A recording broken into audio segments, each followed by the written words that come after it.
Brendah Kangai, karibu Mutembei TV. Thank you so much, Mutembei, Yes. giving me the opportunity. Nikuwe live hapa. Kwa majina, I'm Brendah Kangai, a youth politician, an active citizen, and aspiring women representative, Nairobi County. I'm the founder of Mbogi Arao, a group that is going to enable Raila Odinga get a lot of votes, especially from the youths, because that's what Mbogi inasimamia sana youths. So before niendelee sana, I want to request Kenyans, I have not been having a YouTube a Facebook page, but right now I have a Facebook page by the name Brendah Kangai, na niko na kitu inaitwa Facebook page ya Mbogi Arao. Waende pale wa follow, because each and everything that I'll be doing itakuwa naiweka pale Facebook na Instagram, Brendah Kangai, na kwa page ya Mbogi Arao. Yeah. Okay, before tuende kwa history ya Musalia Mudavadi, baba alikuwa Nakuru leo. Ningetaka comment, unaonaje campaign za baba so far? As I've always said, Baba is oxygen. He's everywhere. Whether you love Raila Odinga, you need him. Whether you don't love Raila Odinga, bado unamuhitaji. So Mutembei, expect everywhere that Raila will go. Hata kama itakuwa ni Sugoi kwa Ruto, watu watampokea. Kwa sababu each and every Kenyan anajua ya kwamba Raila Amolo Odinga is the only politician in Kenya who really loves this country, who really have the interest of making this country a better place. So far so good. Campaign za baba zimekuwa poa. You know, sometimes back in 2019, Ruto alikuwa anasema yeye ndo anaongoza. And it was because that time Ruto was competing, Ruto versus Ruto. But immediately after December 10th, when Raila Amolo Odinga said he's going to vie, he is going to tell Kenyans to give him another chance of becoming the president of this great country, everything changed. Ndio maana unaona Ruto saa hizi hata focus haeki Mount Kenya, kwa sababu baba alipoenda mkutano Nyeri, baba watu wa Mount Kenya walishift wakaingia kwa squad ya Raila Odinga. So that's why Mtembei nakwambia siasa za Raila ziwezi kuwa mbaya at any time, because this Mutembei, whether you love Raila Odinga, you need him. Whether you hate Raila Odinga, you need him. He is oxygen in this country. He is needed by everyone and is consumed by everyone.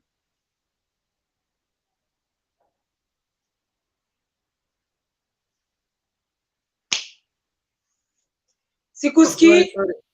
Tukuja sasa kwa Musalia Mudavadi. Leo ni kama earthquake kimechapa wale viongozi wenye walikuwa naye kwa Oka, Kalonzo Musyoka and Gideon Moi, ni kama hawakuwa na intel kuwa Ruto anakuja kujoin side ya Mudavadi.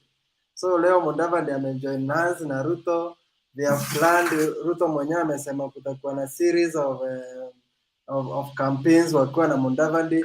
Unaonaje sasa hiyo? Si baba amepoteza already, Mudavadi ameenda side yake. Ameenda side ya Ruto. In fact ule mtu amelose. Raila hakuna kitu amepoteza. In fact ule mtu amelose ni Mudavadi kabisa. One, Mtembei, I want you understand that Musalia Mudavadi became an MP in 1989. That is 32 years back. And somebody who became an MP in 32 years ago, kwa community yake anapaswa kuwa mtu very strong. Musalia has not been the kingpin. Musalia hajai kuwa kingpin. Musalia ni mtu ambaye amepatiwa kingship ya Western community na Raila Odinga. Raila Odinga ndo ametengeneza Musalia Mudavadi, akakuwa huyo Musalia Mudavadi. So without Musalia Mudavadi, there is no, without Raila Odinga, there is nobody like Musalia Mudavadi. But without Musalia Mudavadi, Raila still remains strong. So there is no difference at all. Kwanza ndiye amepea Raila a very big mileage. One, nataka ukumbuke Musalia is not a politician who is ready to empower Kenyans. He's just a political broker. He's a person who threatens that he's going to vie for him to get a seat or him to get a token of some tokens of money. Si ule mtu ambaye ako na vision ya kukua leader. Ni ule mtu ambaye ni lazima threaten na hizo earthquake, sijui tsunami, sijui nini. He knows he is going to do nothing. But at the end of the day, he has to threaten so that he can get a position somewhere. And now, this guy knows that Ruto is the lord of handouts. So by him threatening, he would attract more handouts on his side.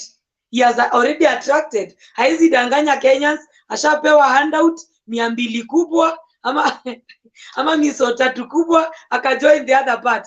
But me, what I want to tell people of Western, they have to be very careful with such kind of leaders.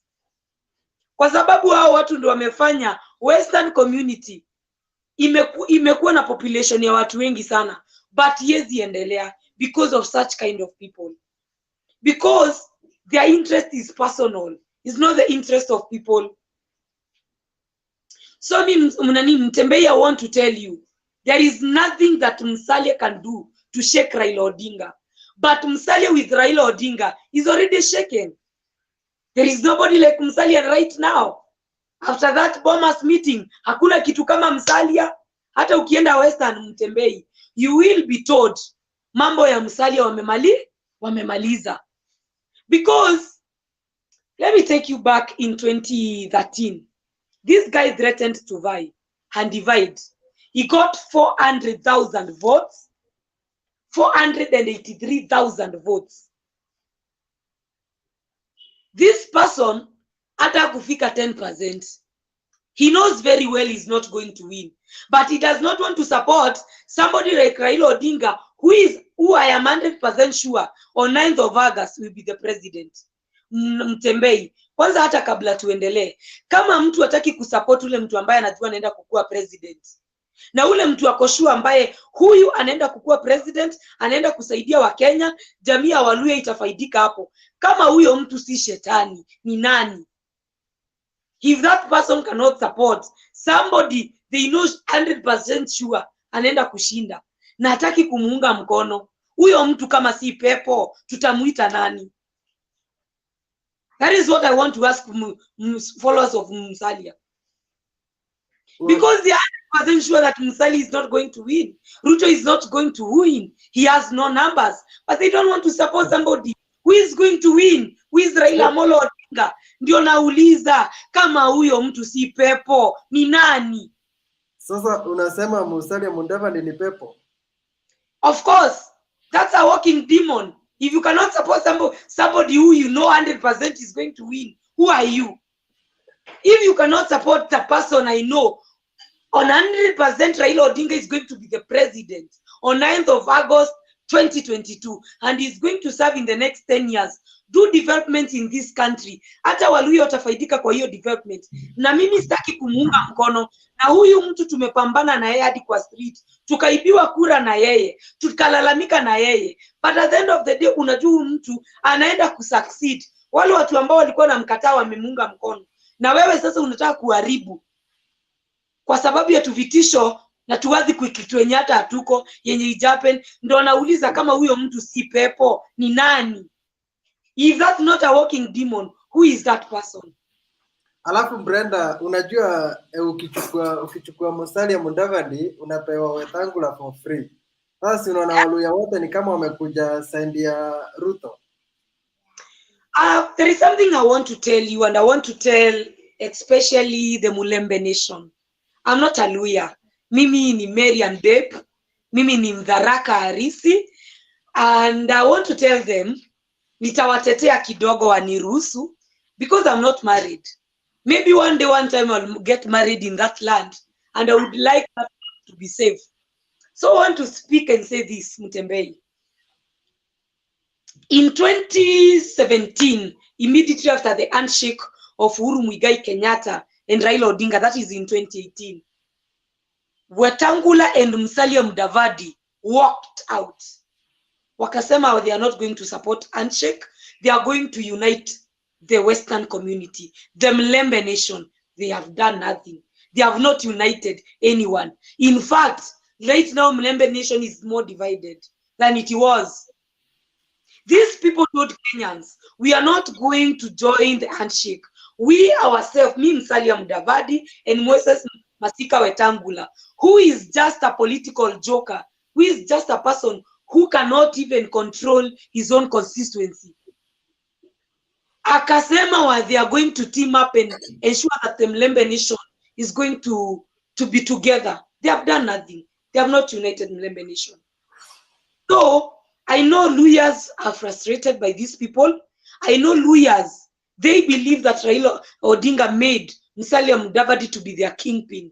And I know lawyers respect Raila Odinga more than they respect Musalia Mudavadi. And in fact, before niendelee sana Mtembei, you have to understand that Western community iko na viongozi watatu ambao wana uzito kushinda Musalia na mbali. Mtu wa kwanza ni Katibu Francis Atwoli. Mtu ambaye ana sauti kwa jamii ya Mlembe. Somebody who can tell the Mlembe nation, can we gang up at Buhungu Stadium and welcome Raila Odinga? Na watoke wote. Number 2, we have Wycliffe Ambetsa Oparanya, a very, very brilliant politician, very strong on the ground. Somebody who can command a lot of votes, more than Musalia Mudavadi, Wetangula, Malala, na hao watu wote. Na hizo mende zote zikikombainiwa. Let me tell you, another strong person I want to tell you Mtembei ako ni mtu ambaye anaitwa Sospita Ojamong, gavana wa Busia. Huyo ni mtu wa baba. So without Oparanya, without Atwoli, without Sospita Ojamong, without the influence that Raila has in Western, who is Musalia Mudavadi, what value does he have to William Ruto? No value. In fact, Musalia akiwa kwetu ni stress sana, juu tutampea kiti ya bure. He has no influence. So you better go. Ni vizuri ameenda. Kwa sababu, with or without Musalia, Raila has to win in Western. Raila has those strong people there. Wycliffe Ambetsa Oparanya, Francis Atwoli, Sospita Ojamong. Watu ambao wako na sauti kwa jamii ya Mlembe. So, Musalia ni mtu ambaye amekuwa kidoea matunda yao watu watatu. Ni mtu amekuwa kikula kwa sababu ya nguvu yao watu watatu. Ni vizuri aondoke, ajoin na Ruto, waende Sugoi pamoja, wangoje 2032.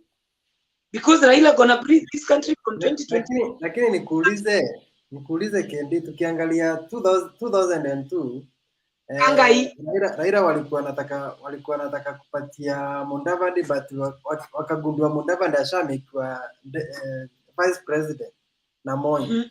Mudavadi akashindwa mpaka na akaranga kwao.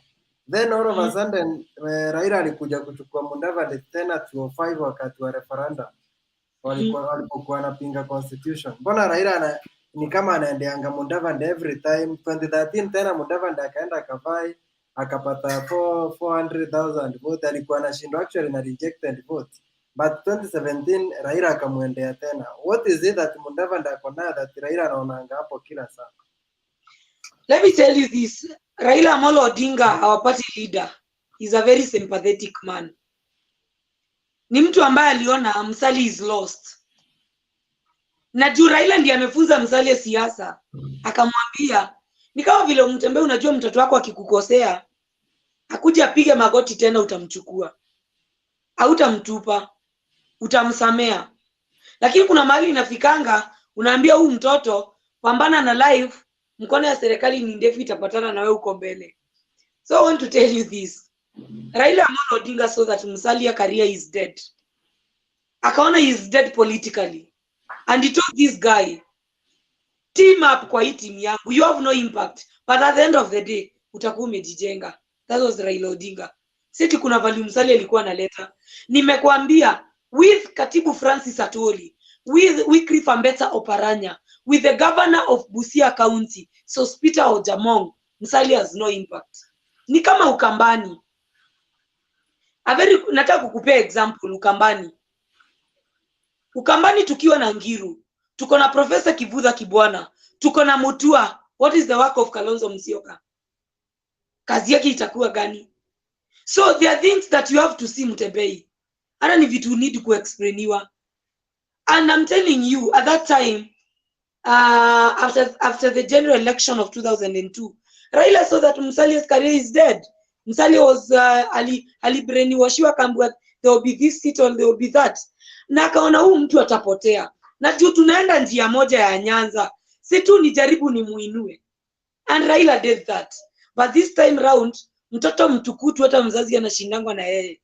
So this round, even after Musalia, they are going, wataenda nyumbani na Ruto 2022 Sugoi. I know Raila is not going to take that nini nonsense anymore. Ataambia mtoto mtukutu pambana na mkono ya serikali. That's what I can say for that.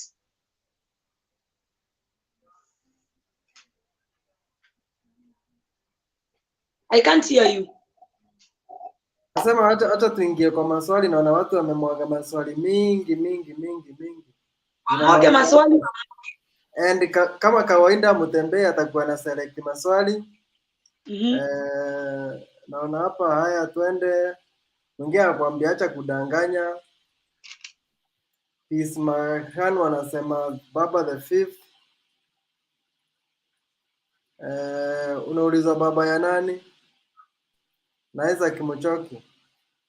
Kitu inamanga duniani kama ukweli.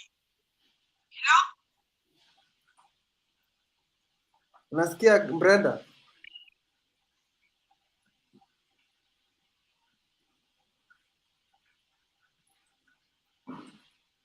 Hello.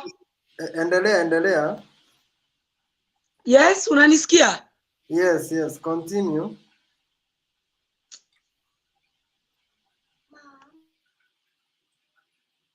Umepotea tena ama what has happened? Hautupati? Okay, kama utupati toka, then you come back again.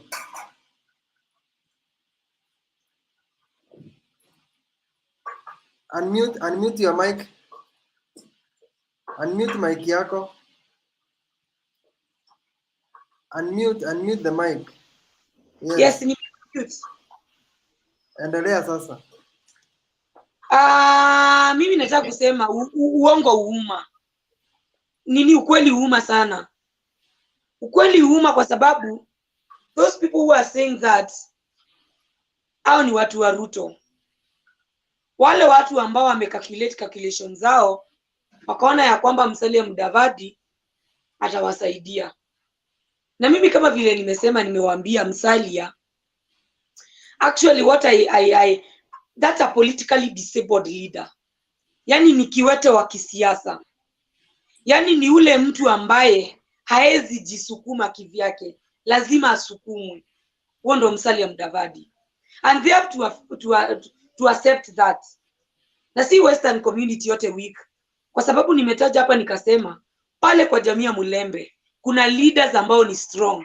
Kuna katibu Francis Atwoli, kuna Wycliffe Ambetsa Oparanya, na kuna gavana wa Busia, Sospita Ojamong, ambao ni sauti ya jamii ya Mulembe. Then, who is Musalia Mudavadi? That's what I'm asking.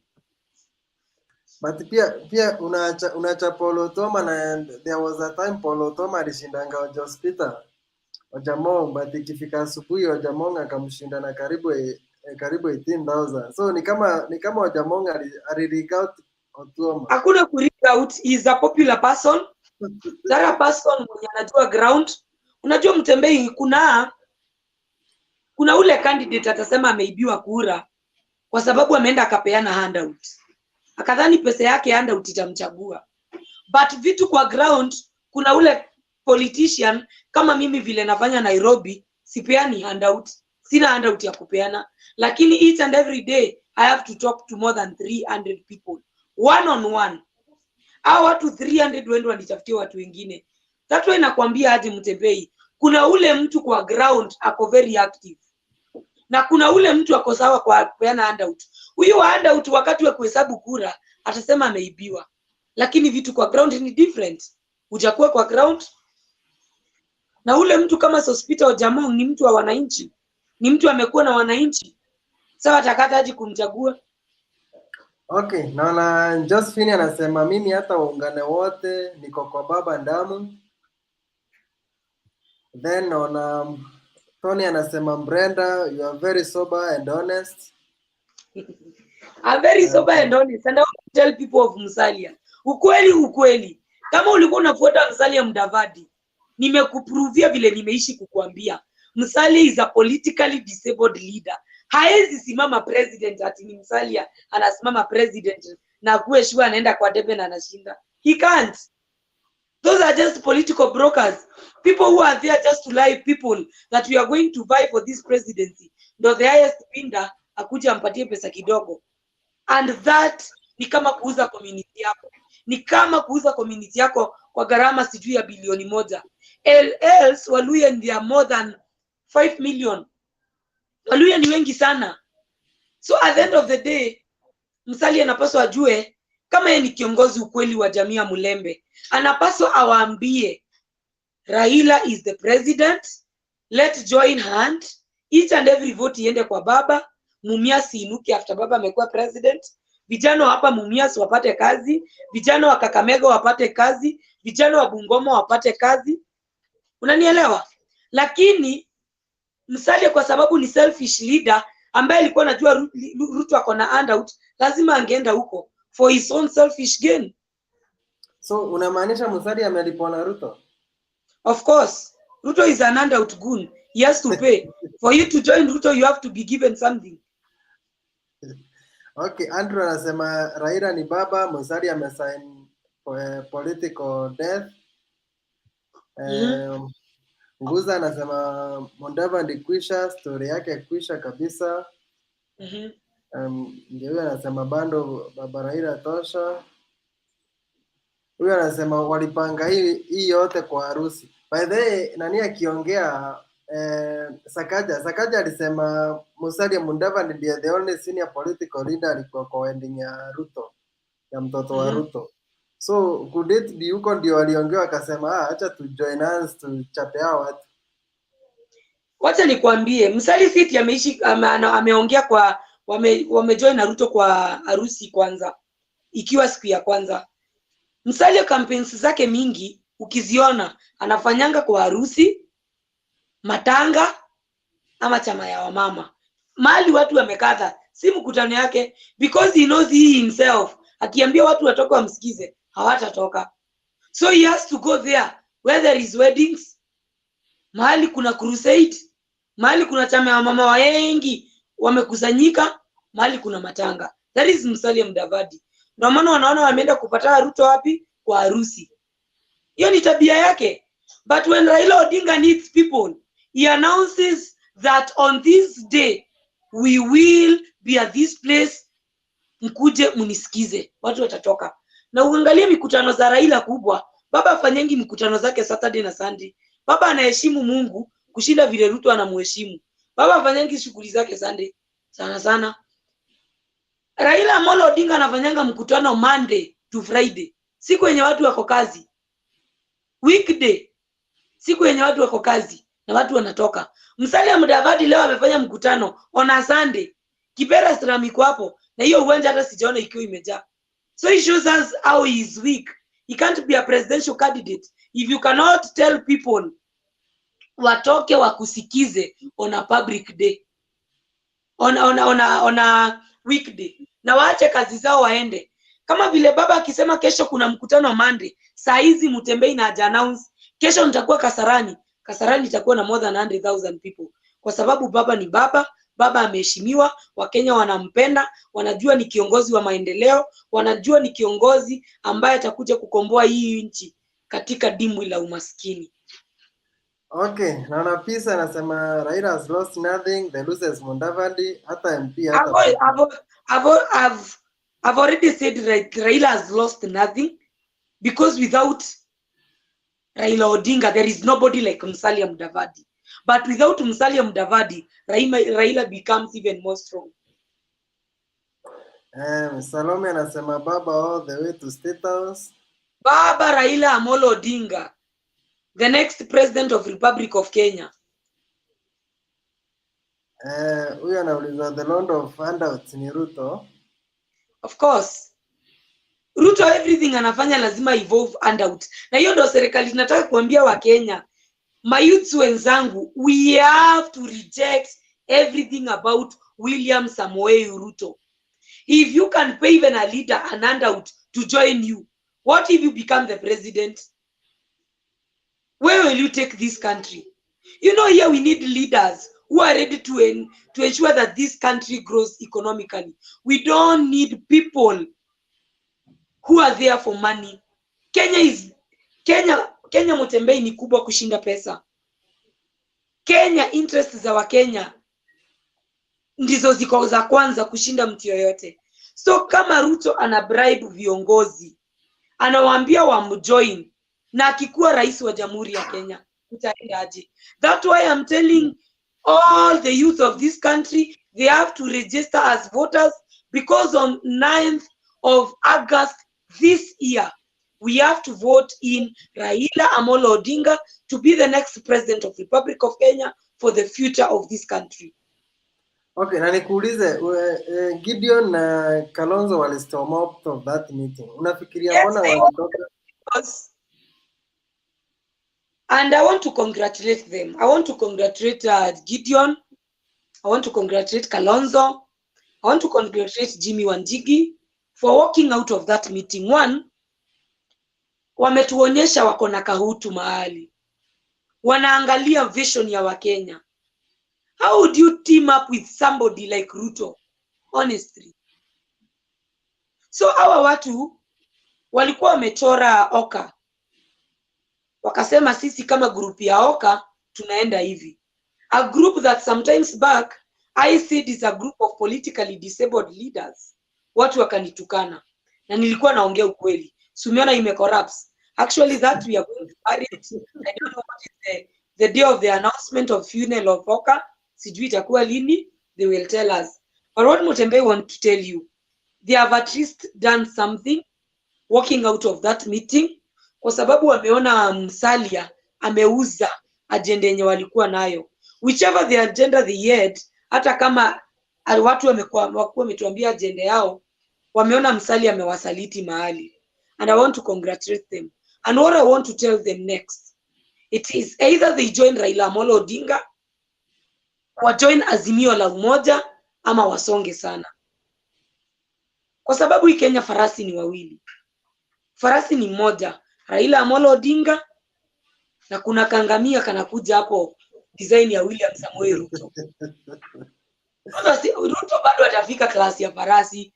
Hajafika hiyo klasi ya farasi.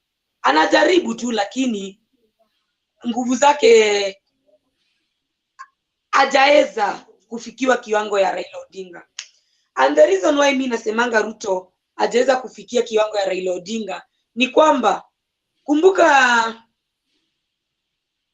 the reason why nasemanga Ruto hajafikisha kiwango ya Raila Odinga, kumbuka, before you become the president of this country, you have to show us that you are an activist. Before you even become a politician, you should be an activist. You should be an activist. Lazima kwanza utetee haki za wananchi. Lazima kwanza utetee interest za wananchi. Ni siku gani umeona William Samoei Ruto amesimama akasema bei ya unga imepanda ishuke? Siku gani umemsikia William Samoei Ruto akisema mafuta imepanda ishuke? Which day? Then I say that Ruto is not a leader. Si akona pesa. So haoni hiyo kama ni shida. Pesa na uongozi ni vitu mbili tofauti. Na hapo ndipo wananchi wanapaswa kuwe makini. Wajue kuna uongozi na kuna pesa. Wewe ukipewa handout kula, lakini pale kwa debe, chagua ule mtu ambaye anajua anaenda kubadilisha maisha yako. Ule mtu ambaye unajua anaenda kujali maslahi yako. Do not vote according to money. Hata kwa leaders wadogo, MCAs, MPs, governors, women representative ambao watu wanagombea women rep kama sisi, msituchague kulingana na pesa. Chagua mtu kulingana na manifesto yake, chagua mtu kulingana na ability ya kuweza kusaidia wananchi. Because at the end of the day, mwananchi anataka ukikuwa rais ama ukikuwa governor ama ukikuwa ile kiti ambayo amekupatia, uweze kumtetea, uweze kumshughulikia bei ya unga ishuke, pesa ikuwe mfukoni, nini na nini ndio aweze kujisaidia. And the only person who can do that, hizo vitu zote naongea at the moment, is His Excellency the next President of the Republic of Kenya, Raila Amolo Odinga. Bazoo. Ndani anasema Mudavadi the mandemon. I told you, that's a walking demon. If you Mutembei, you cannot support somebody, umetoka naye mbali, amekushika, amekufanya ukakuwa kingpin, and you know you are not going to win. If you are, wewe kasi pepo ni nani? Mimi ndo swali nauliza. I remember 2013 ndio Uhuru alikuwa amemwambia Mudavadi atamsupport, then wakachange wakasema ni mandemon, ndio Mudavadi akaamua kwenda peke yake. Nauliza aje, nikurudishe hiyo 2013. Musalia Mudavadi aliteam up na mtu anaitwa Jeremiah Kioni. Hata kura yake sidhani hata familia yake ilimchagua huko kwao. So anyway, Musalia goes, ananga calculation. Na kwa mwanasiasa kitu ya kwanza unapaswa kuwa umefanya calculation. Kama hujafanya calculation, you are going nowhere. You should have your own calculation. Uone ni kitimu na huyu mtu atanipea impact gani. So Musalia hata akiondoka Western haezi shake baba. But without baba in Musalia, in Western, there is nobody like Musalia. Actually, kwa hii election ya 2022, Raila Amolo Odinga is going to weaken Musalia more and more. I'm telling you, 2023, Musalia hata kiti ya MC hata simama shinde. I want to tell you for that, for free. Mululu kwake after 2022 general election, Musalia kisimama MCA hata shinda. Na Musalia kwisha. Edith Savulani anasema sio ni Mluya, hata hiyo ni jina ya Kilunje. Na Waluya wenyewe wanajua. Luyas know that Musalia is going nowhere. They know. So lazima wangeendea handout. Mimi hata naangalia saizi kwa TV. Those are counted people. In Raila's rally you cannot count people. Hawezi ona watu wameskata. In Raila's rally hiyo ni inakuanga tsunami. Watu wamepanda hadi juu ya mti. Kuona baba. Omondi anasema by Mudavadi gets Wetangula for free.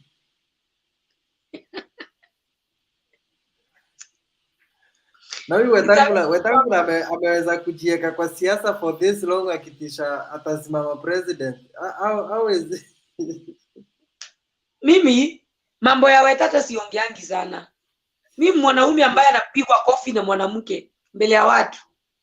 Hai. Huyo hata siwezi ongea mambo yake. Huyo anajua ni ukweli, inaweza kuwa ni buy Musalia get Wetangula for free because he has no impact. Huyo hata akienda hana shida. Natafuta comment zile nzuri. Hata zile mbaya lete, I'm ready for them. Siekangi comment mbaya. Hata mbaya haina shida.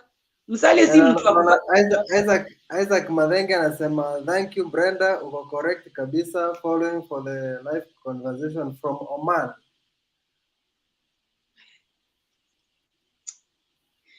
Musalia Mudavadi akatufanya tukangoja hadi earthquake. Hakuna hata kitu kama hiyo. Nothing changed. Anasema sure kabisa, umesema kama wewe Azimio hoye baba tosha.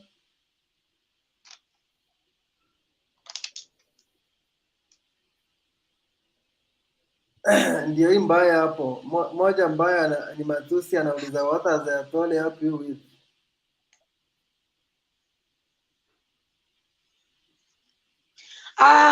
Before nijibu hiyo, ati ameuliza aje?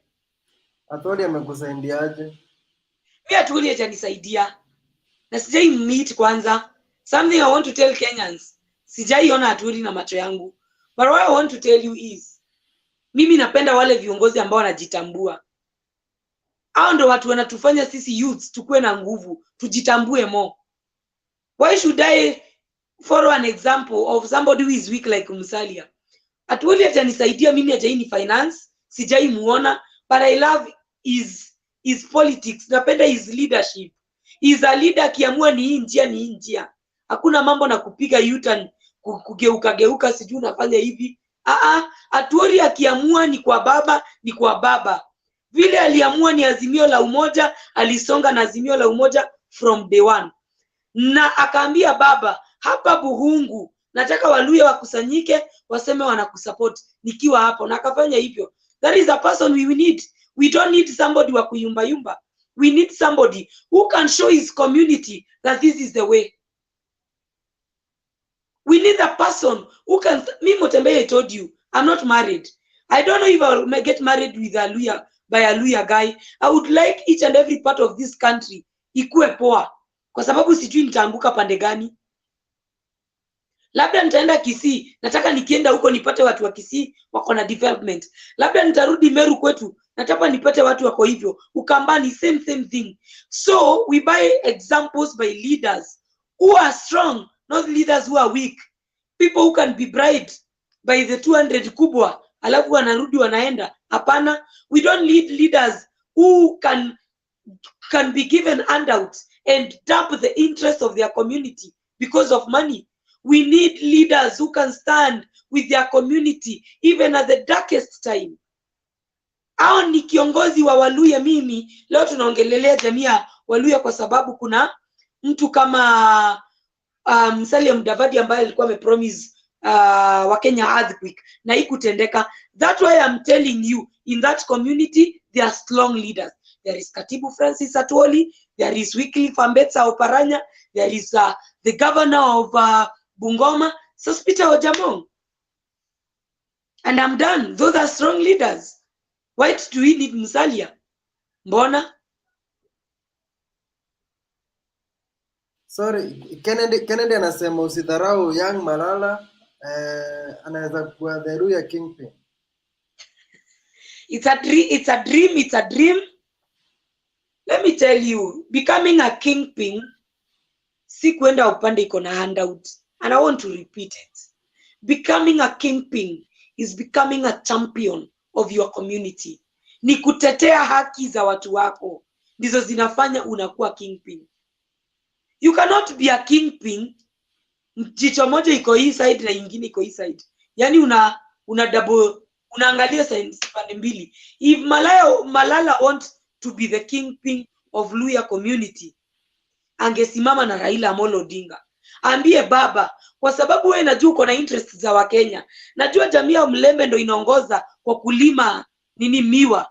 Mimi baba na kuunga mkono, nitetee interest za watu wangu. Ukiunda serikali, Waluya wakuwe kwa mpango. But where is he? He's just echoing as those leaders who are trying to ensure that the Mulembe nation will be in the next government. Then that person atakuwa kingpin aje? Kuna mtu anataka kukuoa hapo. Saizi sitaki bwana. Saizi sitaki bwana ama happy. Lamek anasema Musalia Mudavadi aka Arap Ruto, William Musalia. Unajua leo aliintroduce kama William Musalia Mudavadi aka Arap Ruto. Made a good move. His options were so limited because Raila already controls 75% of Western voters. Even if we joined Raila today, he wasn't gonna add any value. He had to create an earthquake in Akarai. I've already said that. I've said Raila controls Western community. Raila controls Mulembe nation. Raila has help ya hiyo our leaders nimetaja. So ndo nauliza tena, who is Musalia Mudavadi? Kuna swali hapa Gaddafi anauliza. Sasa since Ruto ameanza kufanya kazi na Mudavadi, what next for Mount Kenya leaders wale walikuwa wanafuata Ruto? Will they get running mate pia ama ata create running viti mbili ama atapitisha? I don't know. First before nikwambie kitu, sidhani Ruto atapatia Musalia deputy president. Kwa sababu akimpatia, he will lose everything in Mount Kenya. Right now, tukienda kwa uchaguzi, in Mount Kenya region, William Samoei Ruto, hiyo si strong mood yake, haezi pata 80%. Ruto there atapata at least 65%. 35 itakuwa ya baba. Hatukuipata the other time. So it's a plus to us. With or without Mount Kenya, Raila is okay. Raila Amolo Odinga kona block Mombasa. Coast region is a block for Raila Amolo Odinga. Ukambani, with or without Kalonzo, Raila kona 80%. Nyanza, hiyo ni 99.9999. Turudi, Central, Raila pate 35. Northeastern, Raila pate 70. Rift Valley, wagawanye nusu na Ruto. Kwa sababu ni wakale, peke yake ambao na support Ruto huko. And few Kikuyus. Don't forget that some part of Rift Valley ina combine the Samburus, ambao wanataka kutetea mifugo yao, ambao wanataka baba ingie president, awatetee. So kwa hizo region zote nimetaja honestly, hata ukifanya calculation na kitabu, ni nani unaona kama atakuwa rais? Si ni baba. So ndio maana nimeuliza hii swali nikauliza. Juu unajua Musalia anajua hizi calculation vizuri na amezicalculate. Kama hezi unga mkono mtu ambaye anaenda kukua rais. Na nauliza hii swali nauliza tena. Musalia knows very well that Raila Odinga gonna be the president. Na hataki kumuunga mkono. He is not a walking demon. Who is he?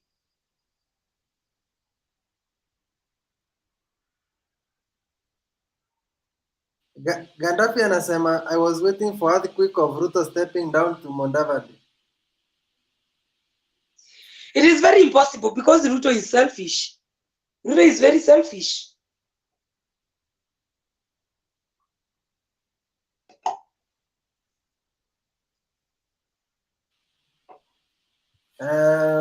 Dorothy anasema Mudavadi amemalizika kabisa, wait and see. Kabisa, and I've said there is the immediately after 2022 election, hata kukuwe na by election, MCA Mululu Musalia simame haezi shinda.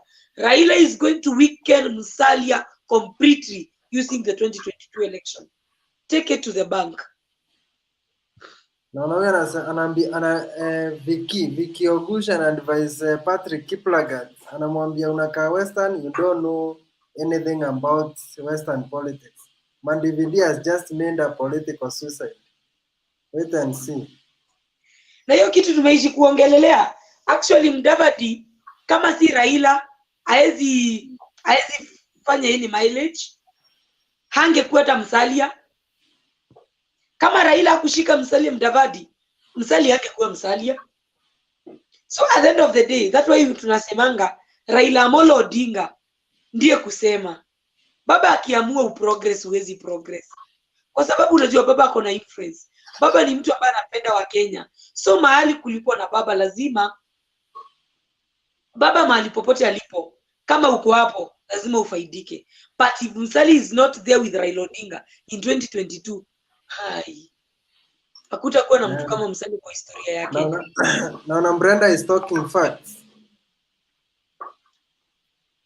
Thank you for the person who is appreciating that naongea ukweli. Very true, madam. Huyu mwingine anasema Mudavadi always makes big blunder during transition period in elections. Amisi. Mimi kuna kitu nataka kusema. Na nikasema watu wa Musalia, watu ambao wako close na yeye ni watu ambao ni wachoyo. Ni wale watu ambao wamtaki. Kwa sababu Musalia ungekuwa na leaders ANC ambao wanataka Musalia ukue very strong, hawange kuambia uteam up na mtu kama Ruto. Those people would have advised you to join Raila Odinga, uendelee na baba, uone future bright. Lakini kwa sababu umedanganywa hapa na Ruto, juu ya pesa mbili, shilingi mbili, akakwambia wewe ama ukauza interest za Waluya, Waluya hawatakusikiza. Waluya wanataka kusikiza sauti ya Tuoli, sauti ya Wycliffe Ambetsa Oparanya, ya Sospita wa Jamong, na viongozi wengine wote ambao wanasupport Azimio la Umoja katika jamii ya Mulembe. And I want to tell you, Musalia, you are going nowhere. And Ruto will not be the president. You don't even know how to rear chicken. What are you doing with Ruto? Hujui kufuga kuku? Ruto he might be a bit safer. Atauza mayai. Wewe utafanya nini? Alois anasema wacheni baba aitwa baba. Imagine alileta Muthongo wa Ruiru, Duale na wengine ambao wanamtusi leo na hana shughuli na wao. Raila is good. He's a man. Unajua Raila is experienced. And that's what I want to talk. Niseme Biden became the president of this country, of the United States at the age of 76. Because the people of the United States, they saw what Biden had in his head, not what Biden had in his abdomen. Sijui kama mmenielewa. Nao watu walimchagua Biden kwa sababu walikuwa wanaona huyu ni mzee, ako na maarifa, ako na experience, atafanya hivi na hivi. Kenya needs a person who is qualified upstairs, here, not in his abdomen. Kenya needs a person mwenye ako na interest za Wakenya kwa kichwa na kwa roho yake, si mtu ambaye amesimama pati zingine. That's why I'm saying Kenyans, they have to vote for Raila Odinga, kiongozi ambaye ako na experience. Raila has been in politics for a very long time, so Raila Odinga knows where to talk, where not to talk. Raila Odinga knows where to comment, where not to comment. So I want to say this. At the end of the day, ule Mkenya mzalendo ambaye anataka kuongozwa na anataka kuwa na nchi ambayo iko na manufaa bora, iko na uongozi bora, huyu Mkenya atachagua Raila Odinga. Lakini ule Mkenya ambaye amepotea, ule Mkenya ambaye anafuata handout, ule Mkenya hajali maslahi yake ya kesho, ataenda upande ya bottom up, because I don't know if there is anything like bottom up. I know something like bottom up. Atafuata hiyo upande, azike kura yake, lakini Mungu haombwi na binadamu. Mungu hii wakati atasikia maombi ya Wakenya na Raila Amolo Odinga ndiye atakuwa rais. Okay, Cyrus anauliza, why is it that when in Central Ruto call other parties tribal and advocate for UDA only, but he is ready to work with other parties from other regions?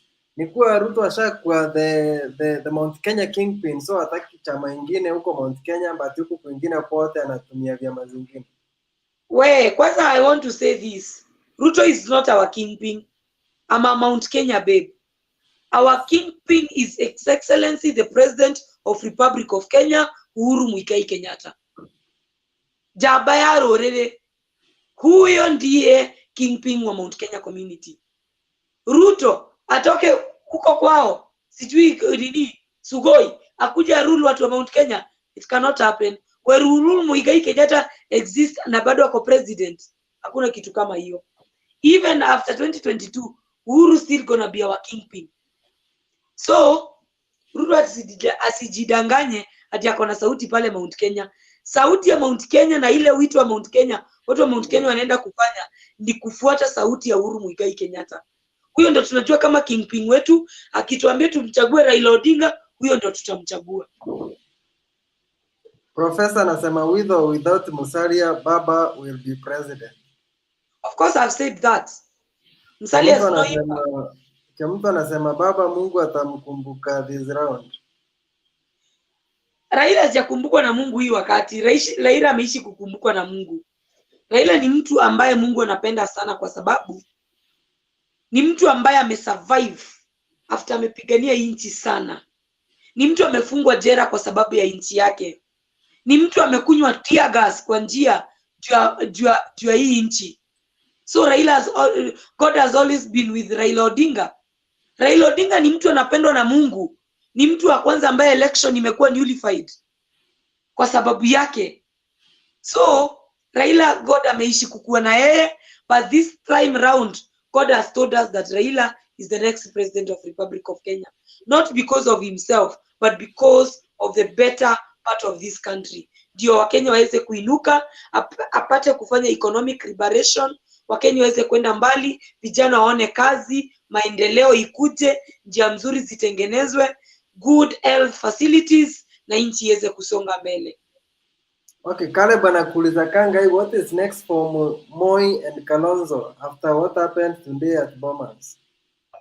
Of course they are joining Azimio la Umoja. They cannot join the path that they are knowing it's going to lose. But whether they join Raila or not, Ile team tuko nayo Azimio saa hizi kura za baba zimetosha. I know baba akona vote. Tukienda kwa uchaguzi saa hizi tuchaguane moja moja, Raila Odinga anakuwa rais. So Kalonzo akiamua kujoin Ruto side ni sawa. Ukambani tutakuwa na Mkivudha Kibwana, tutakuwa na Charity Ngiru, a very strong woman, na tutakuwa na Machakos Governor Mutua. So impact yake city itakuwa ni kubwa. Gideon is politically weak. He's a prince who is getting prepared to be the president, so he has no impact. Okay.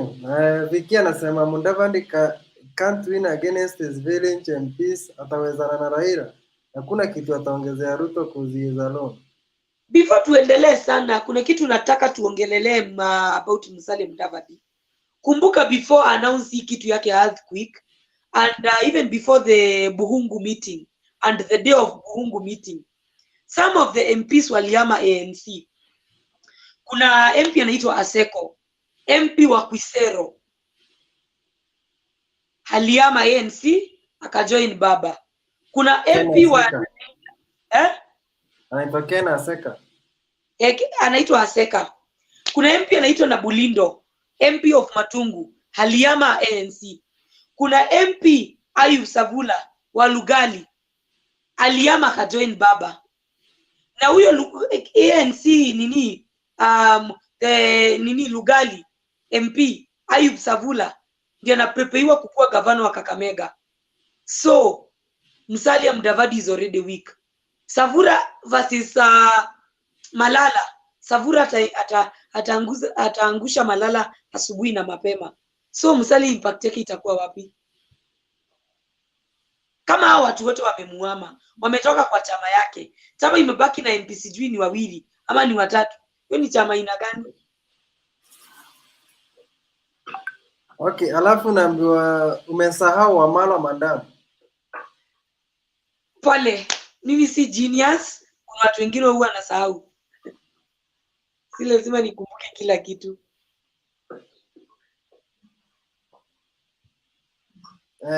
Mimi kama Muluya na kuunga mkono Mudavadi kuisha.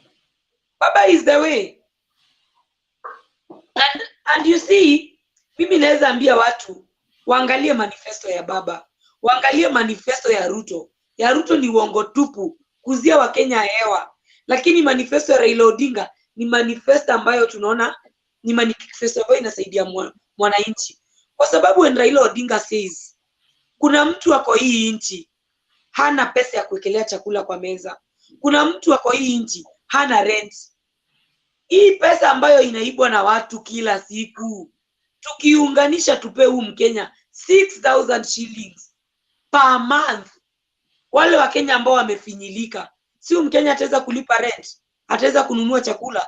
So hii pesa kidogo kidogo yenye atakuwa anatafuta, anaweza lipa nayo, anaweza naye jisaidia. Kwa sababu kwa serikali ya Raila Odinga, remember Raila Odinga anaenda kufanya education ikuwe almost free. So kila mtoto ataweza kupata elimu na kila mtoto ataweza kufaidika. So at the end of the day, hiyo 6,000 itaweza kuinua maisha ya Mkenya. Lakini kwa serikali ya Ruto anakuuzia buttocks up, anakuambia sijui pesa itatoka kwa mama mboga ipande juu. Ni nchi gani mtembei katika hii dunia, in this world, imeinuka na bottom up? Ati pesa ikatoka chini ikapanda kwa mwananchi. Instead pesa itoke juu ishuke kwa mwananchi. Na hiyo ndio serikali ambayo Musalia Mudavadi anaenda kujoin. I want to tell Musalia, you are politically lost. Okay, Otuko anasema Brendah, it's true, Musalia is nowhere to be seen in Western. I come from Luanda.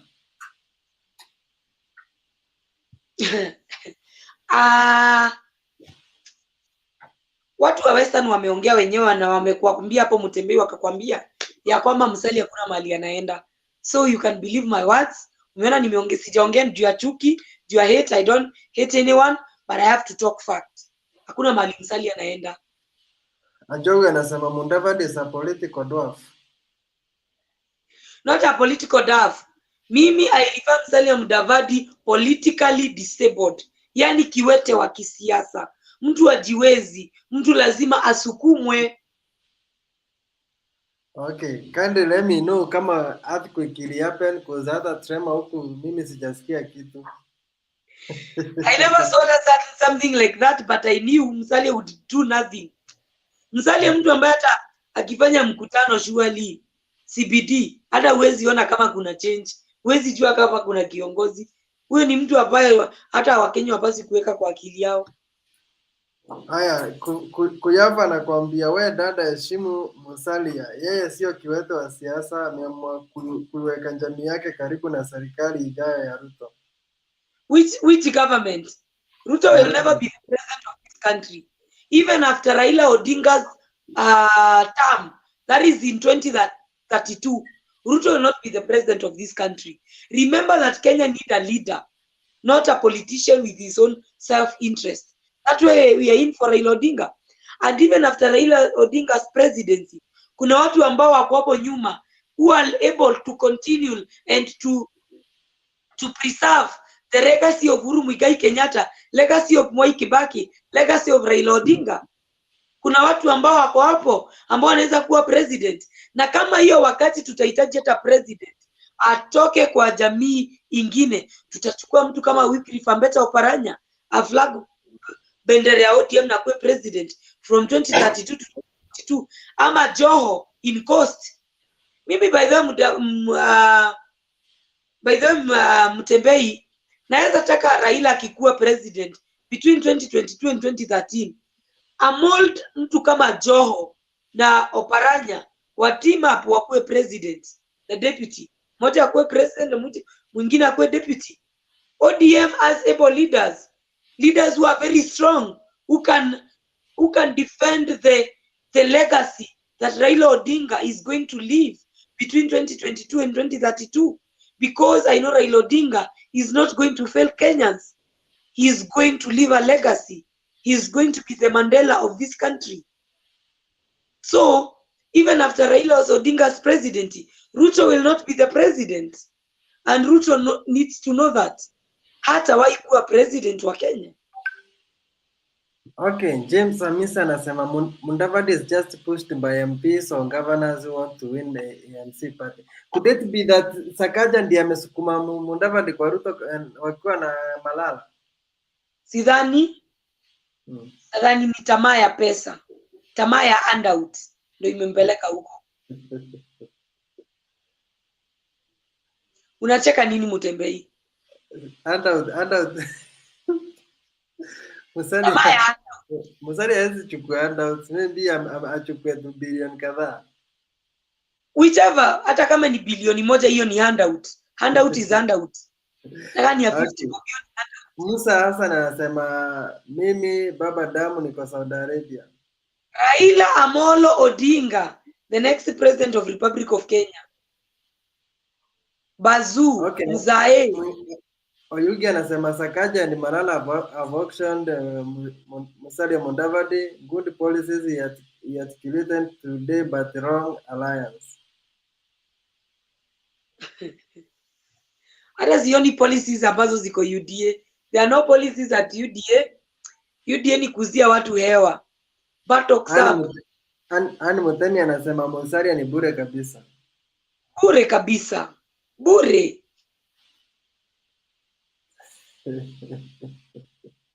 Bure kabisa.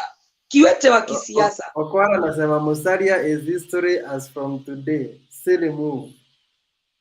Mimi Mutembei nakwambia, after 2022 election, Musalia simame kiti ya MCA Mululu, hata shinda.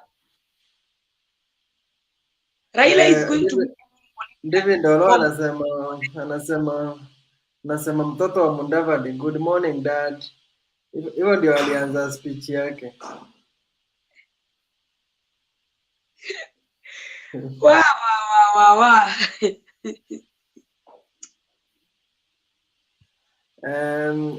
Masika anasema well done brother.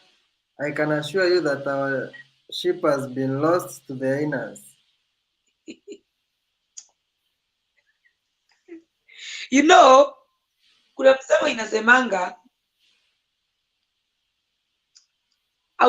hawezi patia haina uzieke nyumba moja na kondoo zako. Unajua hiyo aina itakula kondoo. Hivyo ndivyo Musalia anajaribu kufanya jamii ya Waluya.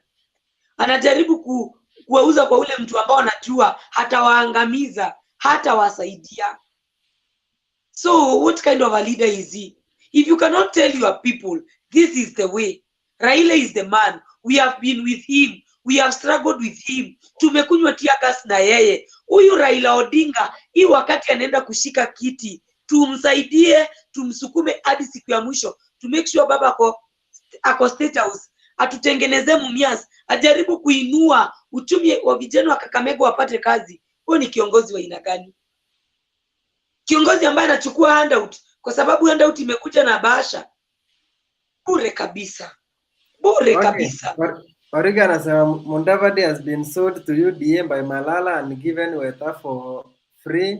90% of vote of Western is going to Azimio team. Rao the 5th of Republic of Kenya. Na ndivyo tunasema with or without Musalia Mudavadi, Raila remains strong. But without Raila Odinga, there is nobody like Musalia Mudavadi. Bila baba hakuna Musalia. Raila has made to be the kingpin of Western community. Raila mwenyewe ndo amefanya pia Kalonzo akakuwa kingpin wa community yake hapo Ukambani. If there is nobody like Raila, there is no Kalonzo, there is no Musalia, they are nowhere to be found. So at the end of the day, Raila determines their political future. Ambokile anasema naegemea sana upande wa baba. Hiyo ni kawaida. Ambokile wasifichangi naegemea side ya baba sana. Mudavadi was celebrating his real kingpin retirement at Bomas. Mimi hata nataka kuuliza matanga ya Oka, watu ambao wako Oka, matanga ya Oka inafanyika wapi? Hiyo ndio kitu nauliza. Matanga ya Oka inafanyika wapi na tunachanga wapi? Baby ya hiyo matanga ni wapi? Mosigabela anasema kumbe Mutembea na kuanga na mandevu mingi hivi. Sasa huyu anasikiza vile tunaongea ama anaangalia ndevu? Na ni mwanaume. Are you gay? Ikiwa live kuna wanaume wengi sana wananiulizanga kama niko na mtu ama sina. Ni kawaida ya siasa. Mudavadi ametupunguzia mzigo. Barack Odongo anasema. That's what I was saying. He has done a very, very nice and bold move. Tuko na katibu Francis Atwoli. Tuko na Wycliffe Ambetsa Oparanya. Tuko na governor Sospita Ojamong. Tuko na Aseka. Tuko na Vulindo. Tuko na Savula. Kazi ya Musalia ni gani? Mwingine anasema volume mandam na ukunywe chochote kwa bili yangu. Anaitwa Fab Brits. Na msisahau watu ambao wanani watch. Naitwa Brendah Kangai na wania kiti ya women representative Nairobi County.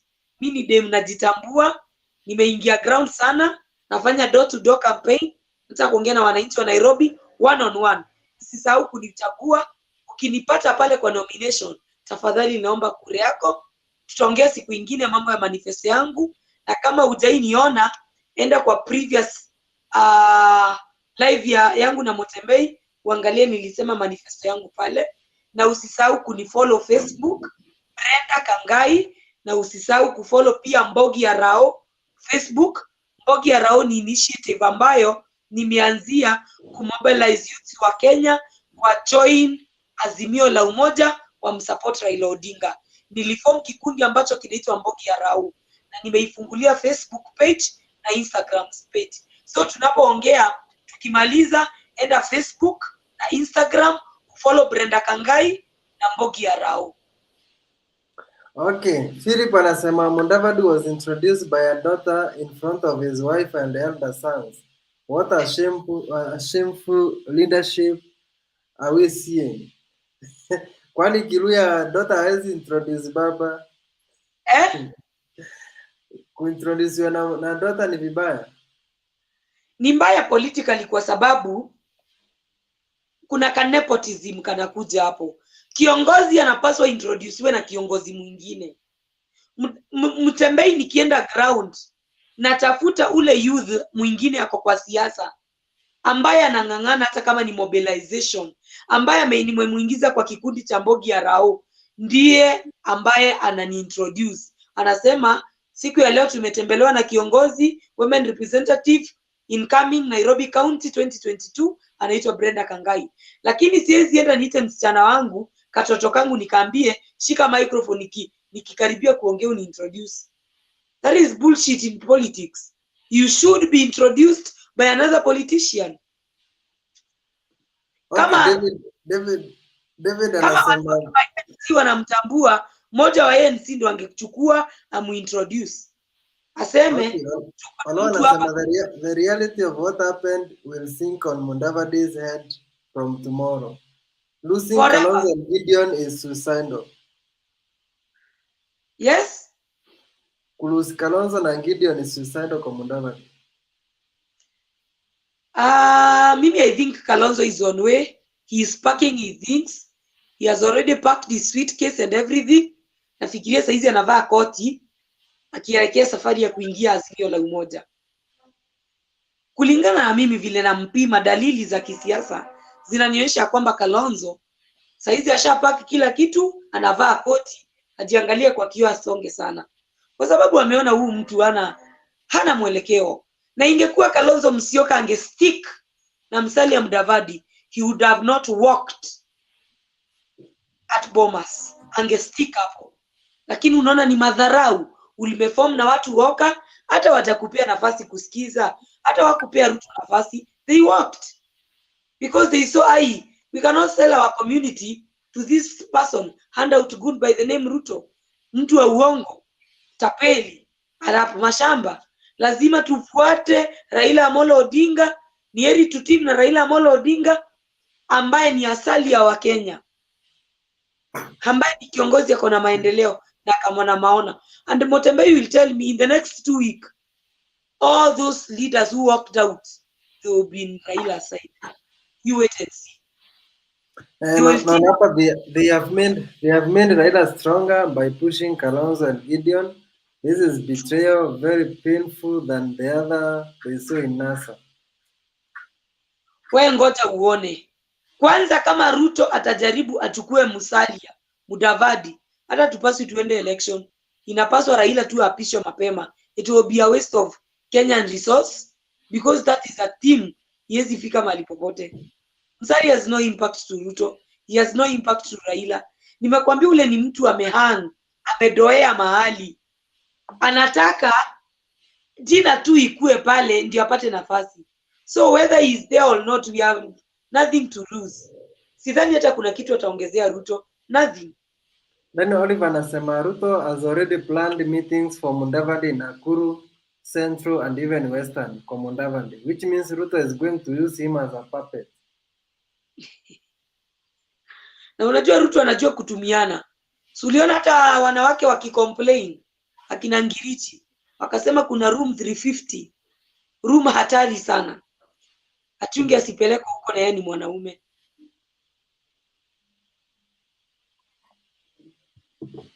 Okay.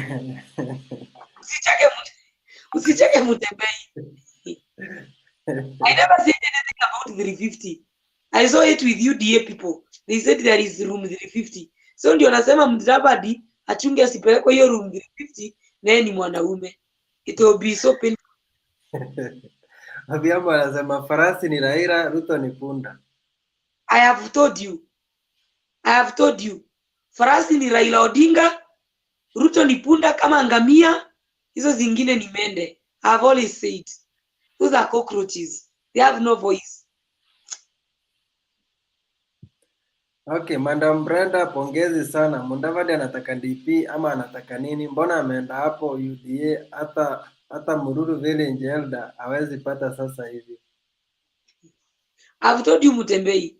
Even after 2022 election, when Musalia attempted to vie for an MCA seat in Mululu, he is not going to win.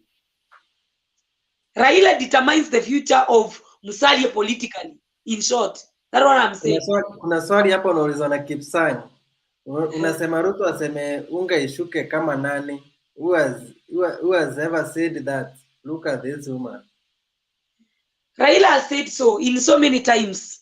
Raila has ordered a lot of peaceful demonstration in which, in quotes, now in quotes, polisi waka use excess force, ikakuwa ni demonstration ya vurugu. Na hiyo si ikuwa intention ya Raila. Intention ya Raila ni kuensure that vitu zimeshuka chini. Mutembei sometimes back, umeona Raila akihold very peaceful demonstration kutetea haki ya huyo mtu ananiuliza hapa. Huyo mtu ambaye ananiuliza, huyu Rod Kipsang, but naelewa ni mtu wa Sugoi. Raila amefanya demonstration ndio atetea haki zako. Raila amefungwa kutetea haki zako. Raila ameteseka ndio atetea haki zako. So you should respect Raila Odinga and know that Ruto alipretend akatuambia after handshake yeye ni opposition leader. Mafuta ilipanda up to 134. The deputy president of a country, second in command, alifanya nini? Aliongea nini? Alichangia wapi kuensure that maisha ya Mkenya imeimarika ndio nimchague? He has nothing to offer to Kenyans. Ruto ni mkebe empty peke yake, ni mtu ambaye ako na kelele na handout mingi na utapeli ya kukon wa Kenya vote zao. And I want to tell Kenyans they should avoid Ruto. Vile ambavyo unaweza ona simba kwa mlango wako ufunge, hivyo ndivyo unapaswa ufanye Ruto. Okay, Mudavadi broke Pentagon, he broke NASA, and now has broken Oka. Mudavadi is very selfish but very useless on ground. He has no numbers but has big ambition. I have thought Mudavadi has been given handout na akafuata, kwa sababu interest ya Mudavadi haikuwa Waluya wasaidike. Interest ya Mudavadi ilikuwa yake personal.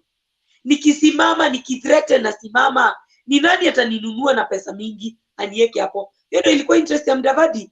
Mudavadi hakuwa na shughuli na Waluya, na ndio maana Waluya wakaambia viongozi wao, Wycliffe Ambetsa Oparanya, Katibu Francis Atori, akina Ojamong, akina Nabulindo, akina Sabula, team up, ungana na Raila Odinga. Watu wa jamii ya Mlembe waone wapi? Waone mbele. Raila akikuwa rais, ajaribu kufufua Mumias, atengeneze kazi hapa Kakamega, vijana wapate kazi.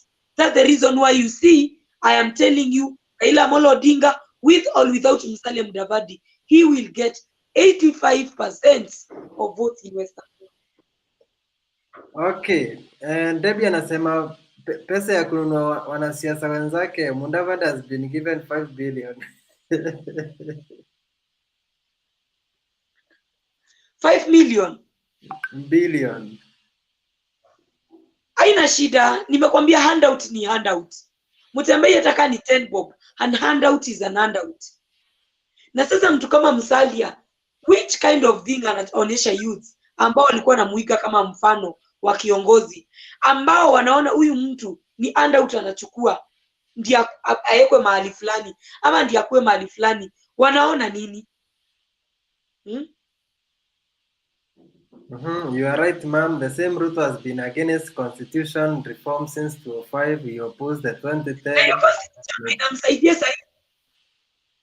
Ruto was against the 2010 constitution. Very, very against.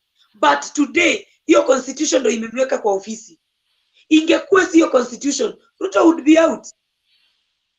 And I want to tell Kenyans, si eti Ruto anajuanga kitu ni mbaya. Kama BBI, alidanganya watu wa Mount Kenya hapa. Akawaambia vile BBI ni mbaya, vile sijui BBI nini, vile BBI nini.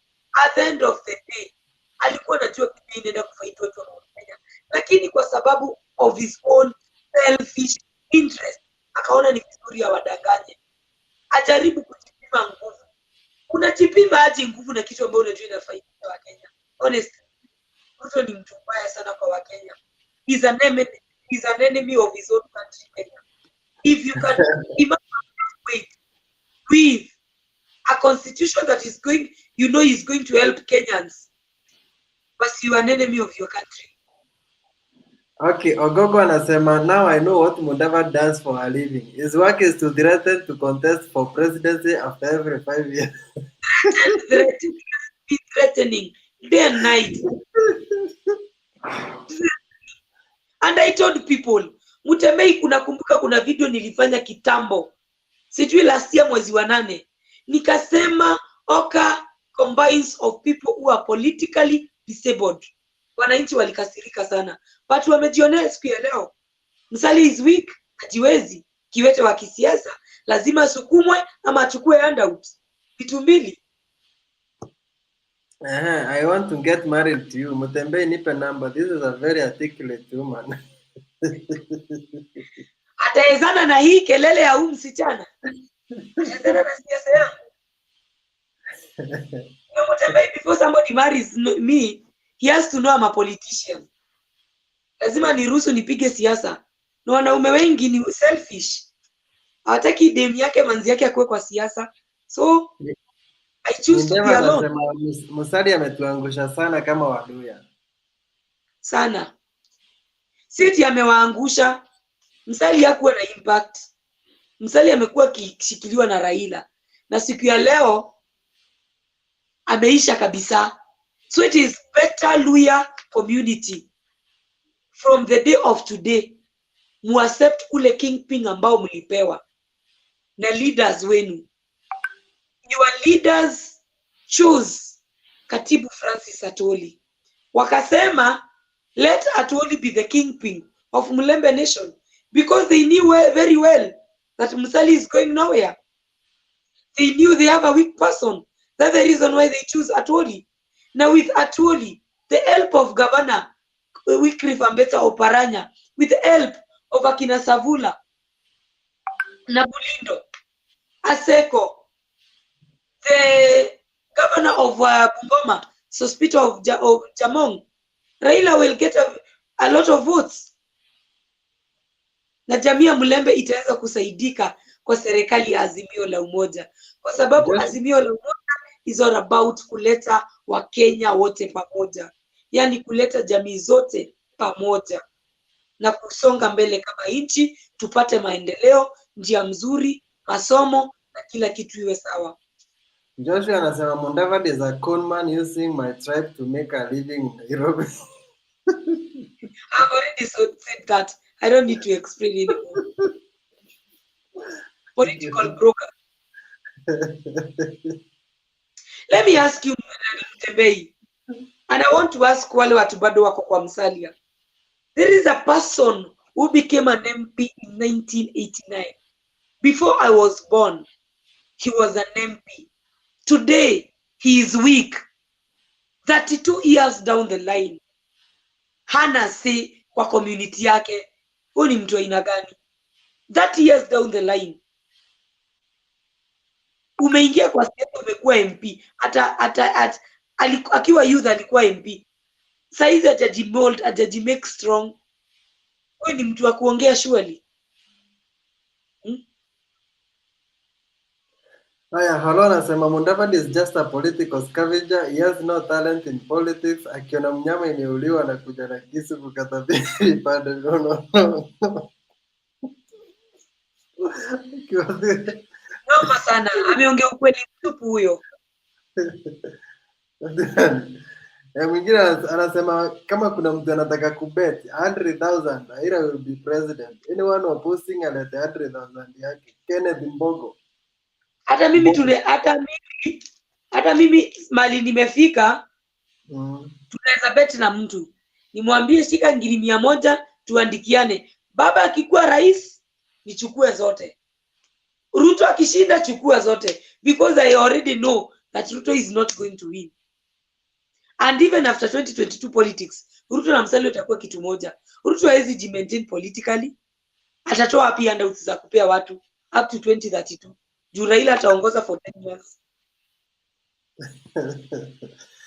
Haya, Master anasema mimi natokea Mombasa, huku tunaimba baba pamoja tu na vijana huku mtaani, tulishika kura tunangojea tu. Na mimi by the way naambia vijana, chukueni kura. On 9th of August tunataka kura IEBC shindwe kuhesabu kura. Ihesabu kura wiki 3. Kama watu wamechaguana kuchaguana. Tunataka baba ashinde na 17 million. Vijana wachukue kura kuchukua.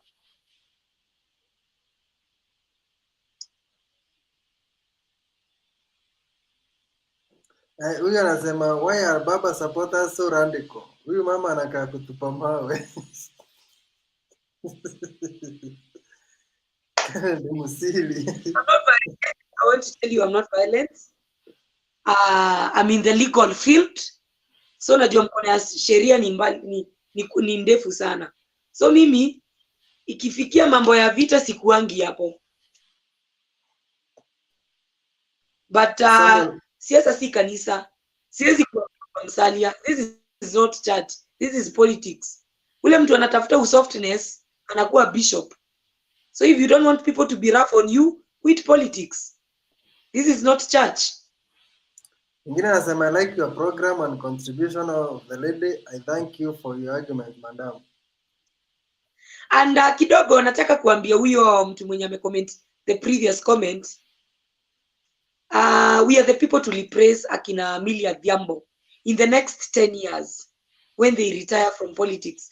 Kwa sababu right now if they are in 50s, in the next 15 years, at the age of 60, 65, 70, they will not be politically active. Watakuwa na hiyo nguvu. So we have to be strong at this time.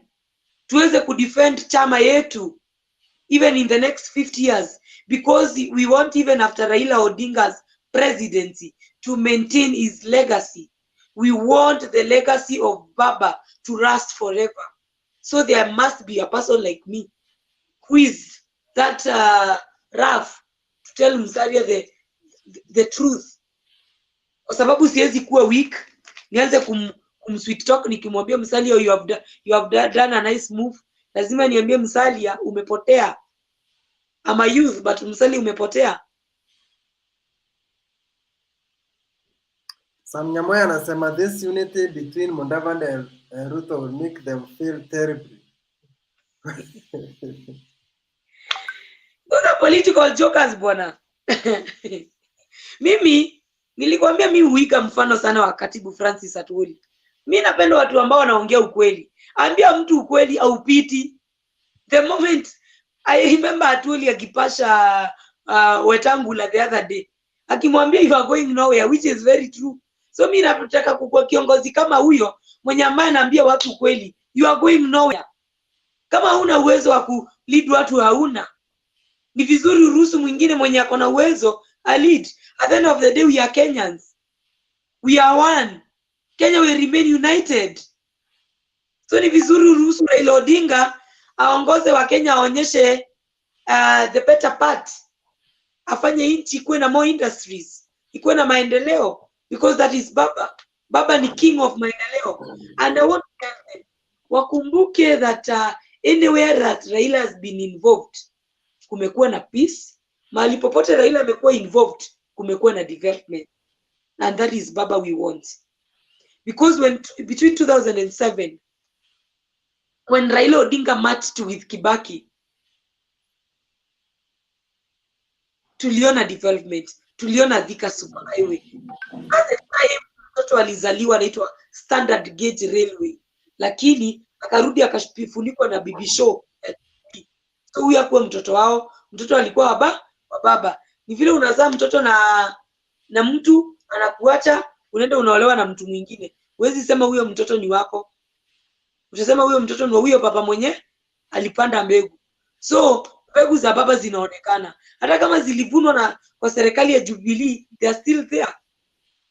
Baba ndo aliziproduce. Okay, Nana Lamek anasema I love Mudavadi because he has now made it easier for Raila to sweep Western. I hope Raila will reward him with the CAS or principal secretary. Yeah, but I think Azimio has more people who are focused. I think that Baba is not going to do such kind of a mistake. Kevin anasema if you want to choose a good lady, look for a Raila follower. They never give up since 1997. We never give up in life. Mutembei ingekuwa ni give up. Ningekuwa nime give up. I'm in 85 WhatsApp groups. Na kila siku opponents wangu wananipiga kunipiga. Na wananipiga na wanajua sina pesa. Wananipiga kwa sababu wanajua I'm strong. They can't weaken me. Despite me, kukua ndio niko na pesa kidogo sana kwao, kutoka kwa Pasaris, kwa Mboka na hao wengine ambao wanafinansiwa na mabazuu. I'm the strongest. That's the reason why sija surrender, na naambia wa Kenya that come rain, come sunshine, date 9th of August 2022, Brendah Kangai in Twiga atakuwa kwa ballot paper kama women representative wa Nairobi. Because Nairobians, they need a woman who is strong. Nairobians, they need a woman who can stand kwa familia yake kama bwana yuko, because Nairobi ni boma kubwa na iko na mzee ambaye atakuwa ni governor. Kama Mtembei nataka kuwarudisha, mimi nimefanya KCSE 2014. Tulisoma kitabu inaitwa The River and the Source. There is a part ilikuwa inasema it is better a man who is weak than a woman who is weak, because a man who is weak can marry a woman who is strong, and that woman covers that gap of foolishness. But a woman who is foolish, gap yake hakuna mtu anaweza funika. That's why I'm telling Nairobians they are safe with me, because I'm strong. When the governor does not do his work, I will tell that governor, you have failed here, Nairobians needs this and this, and if you are not ready, I am ready to tell them that you have failed them. That's how strong I am. At least opposition itakuwa stronger. I was wondering how Ruto will manage opposition by his anger, but at least now huyo tumewapea bure na Wetangula kama sosa. Opposition yezi kuwa stronger na Mudavadi.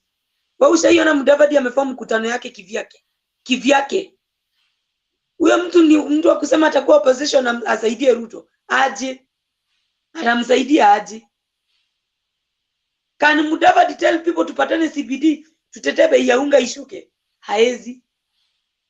But I know wale watu ambao nimesema sasa hizi hatuwezi akiambia wa Kenya teteni hii kazi itafanywa, watatoka. So Mudavadi hana sauti yote Western, and I think from today we should not be even referring Musalia Mudavadi as a leader who has existed in Western community. He's just a political conman, conning people of Western, taking handout, selling them to a thief. I love this lady so much. Keep on with your work supporting Baba. It is actually today is the day that Kenya has the worst scam in the world.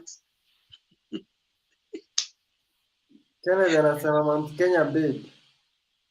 Ama Mount Kenya bebo. Adharakanithi babe. Mara consistency. Anasema mo real babe.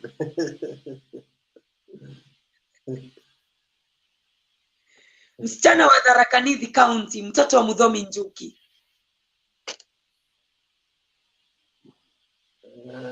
Natafuta zile comment nzuri. Oh, by the way, hebu ongea about your candidature. Tuko almost kumaliza, we are past 1 hour.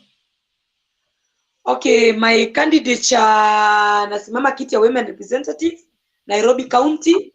Pale Instagram unanipata kama Brendah Kangai, na pale Facebook kama Brendah Kangai Twiga. Actually Instagram ni Brendah Kangai Twiga, but ukiandika Brendah Kangai tu inatoa.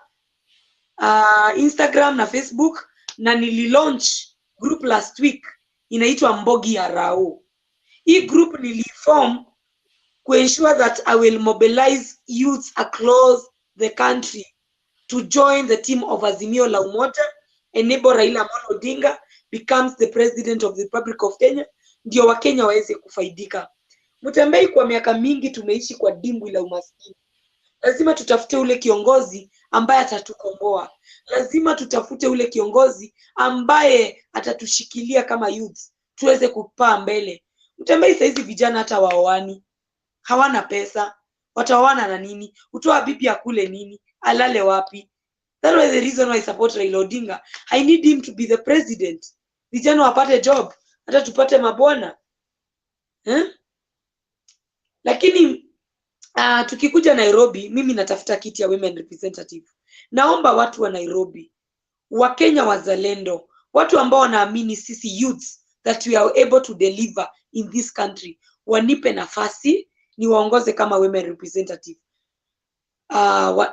Waongoze kama women representative wa Nairobi, wanitrust. Manifesto yangu ni poa sana. Manifesto yangu inasaidia Mkenya ambaye ako chini. Kwa sababu mimi naambia party leader wangu ambaye ni Raila Amolo Odinga, namwambia hivi Kingpin namwambia hivi, kuna youth wakileleshwa na kuna youth wa Majengo, Korogocho na Mathare. Au ni watu wawili tofauti. Mimi kama women representative wa Nairobi, I will still adapt the same thing. The way I will handle a youth of Kileleshwa is not the same way I'm going to handle a youth in Mathare, a youth in Kibra, a youth in Katina Kanungaga, a youth in Kangemi. I am going to ensure that all these youths wamepata jobs. Mimi naenda create jobs zangu kama women rep of Nairobi County. Mtembei, kumbuka Nairobi ni suruali ya Kenya. Nairobi ndio inafunika uchi ya Kenya. Nairobi lazima ichungwe. Nairobi lazima ni boma kubwa ya Kenya, lazima iwe na kiongozi ambaye ataweza kuimalisha. Na hiyo kiongozi ni Brendah, kwa sababu number 1, mimi niko na program ya youth ambaye nataka kusaidia young mothers. Nataka huyo young mother ambaye ako Majengo, ambaye amepata mimba akiwa 13 years, ni muempower, nimwambie rudi shule, na kama haezi rudi shule nimpeleke ina technical school, haezi kupata skill. Hata kama atajua kushuka, kama ataenda mechanic, huyo mtu at the end of the day ni muempower, haeze kujitafutia 300 yake kwa siku. Mtembei nitakuwa nimesaidia huyo youth. Number 2, Mtembei CBD kuna watu wengi sana wa Nduthi. Au vijana wa Nduthi, seti ni vijana wajasoma. Mtembei kijana alifika form 4, mamake hana pesa, babake hana pesa. So ile kitu angefanya ni kuchukua Nduthi ya jirani, aingie CBD, atafute 100 yake 2, 100 yake 3. Mimi nikikuja na bursaries ambazo zina favor huyo mtu wa Nduthi, huyo kijana ambaye ako mahali, hiyo kijana ambaye ako mahali kwa hoteli, anapika, ako na certificates zake, lakini hana pesa, akitoka kutafuta pesa yake, hiyo 300 400 yake, nimpatie bursary, haende evening class, asome leo, kesho kutwa 4 iishe, huyo mtu ataweza kupata skill ambaye itaweza kumuinua, ambaye itaweza kumsaidia. Kitu ingine Mtembei nataka kuongelelea, juu manifesto zangu ni 6 na siwezi ongelelea zote hapa juu zingine ni ndefu, zinataka kufafanuliwa. Kuna hii kitu inaitwa bursary. Bursary has been there, but it has been there for the rich. Mimi ni demu wa ghetto, nimelelewa ghetto, nimegrow na hardship, nimefukuzwa school fees. Mtembei nikikuwa kwa leadership ya women representative Nairobi County, nitaensure hiyo bursary, kama uko na mshahara uipati. Ule mtu ambaye anapata bursary ni ule Mkenya ambaye ako na shida, ule Mkenya ambaye anahitaji. Ndio Mtembei mtoto wa maskini aweze kusoma, mtoto wa tajiri aweze kusoma, wote wapatane mahali, Kenya iweze kusonga mbele. Lakini Mtembei nikienda kuando youth wa Kileleshwa na youth wa Gikomba the same, nitakuwa nimemess Nairobians. I want to tell Nairobians, I will serve kila mtu kulingana na uwezo wake, ndio tuweze kusonga mbele. Na ninaamini Mtembei kwa serikali ya Raila Odinga, na mimi nikikuwa women representative, baba ataweza kutengeneza more resources ambazo zitaniwezesha kuempower more youths. Ndio next time nikitafuta kiti ya uongozi, our youths waweze kunipatia kiti hata kama ni ya governor ama senator. I want to work for Nairobians so that next time they can promote me.